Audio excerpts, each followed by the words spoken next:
ક્યારેય એવું વિચાર્યું છે કે કોઈ મશીનને શરૂ થવા માટે પણ મદદની જરૂર પડી શકે? આજે આપણે એક એવી જ જબરજસ્ત મોટરની વાત કરવાના છીએ જેને ચાલુ થવા માટે એક ખાસ ટ્રીકની જરૂર પડે છે. હવે જુઓ, કોમ્પ્રેસર, લોટની ઘંટી અને મિક્સર. આમ જોઈએ તો ત્રણેય સાવ અલગ કામ કરે છે, બરાબર ને? પણ એમની અંદર એક કોમન વસ્તુ છુપાયેલી છે. કોઈ અંદાજ છે કે શું?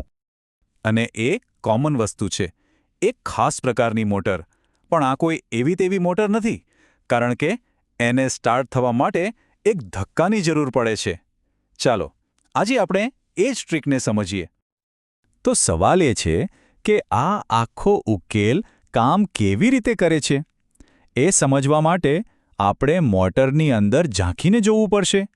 જોઈએ કે એના મુખ્ય ભાગો કયા છે અને એ કેવી રીતે ગોઠવાયેલા છે. જો આ છે એ આખા ઉકેલનો નકશો. આ સર્કિટ ડાયાગ્રામ જોઈને કદાચ થોડું કોમ્પ્લિકેટેડ લાગે, પણ ગભરાવાની જરૂર નથી. આપણે એને એકદમ સરળ રીતે સ્ટેપ બાય સ્ટેપ સમજીશું. તો આ સર્કિટના 5 મુખ્ય ખેલાડીઓ છે. એક છે મેઇન વાઇન્ડિંગ, બીજું સ્ટાર્ટિંગ વાઇન્ડિંગ, પછી આવે 2 કેપેસિટર્સ, એક સેન્ટ્રીફ્યુગલ સ્વિચ અને છેલ્લે જે બધી મહેનતનું ફળ છે એ રોટર. આ બધાનું લક્ષ્ય એક જ છે, રોટરને ફેરવવું. અને અહીંયા જ આખી ગેમ છે. આ 2 વાઇન્ડિંગ્સ છે ને, મેઇન અને સ્ટાર્ટિંગ, એ બંનેના ગુણધર્મો એકબીજાથી બિલકુલ ઊંધા છે.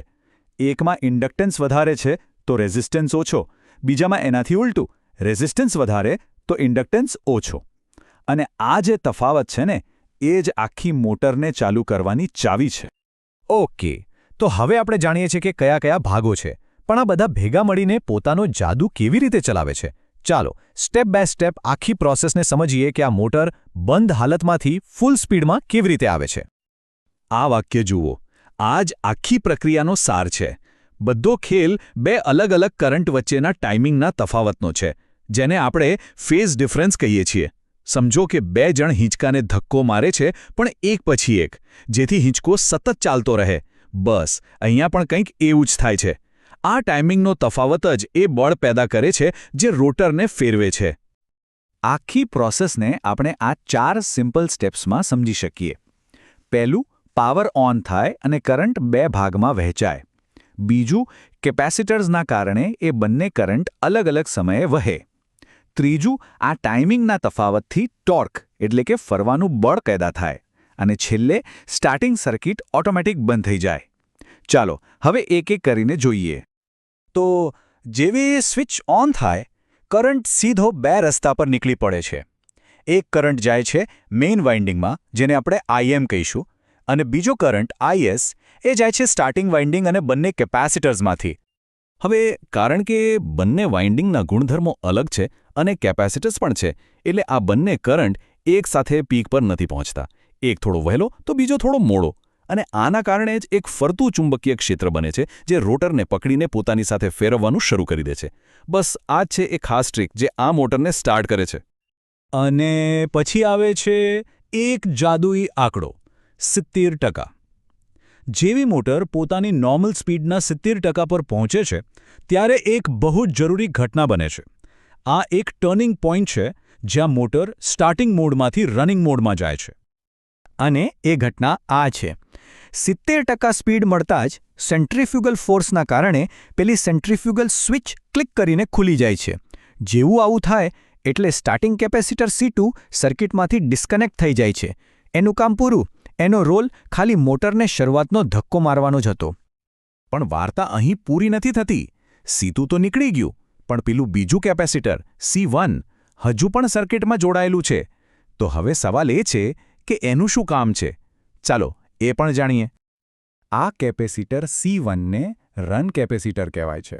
એનું મુખ્ય કામ છે મોટરની એફિશિયન્સી એટલે કે કાર્યક્ષમતા વધારવાનું.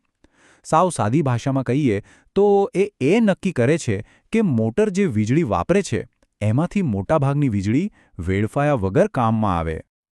અને જુઓ, કારણ કે આ કેપેસિટર તો મોટર જ્યાં સુધી ચાલે ત્યાં સુધી સતત કામ કરતું રહે છે.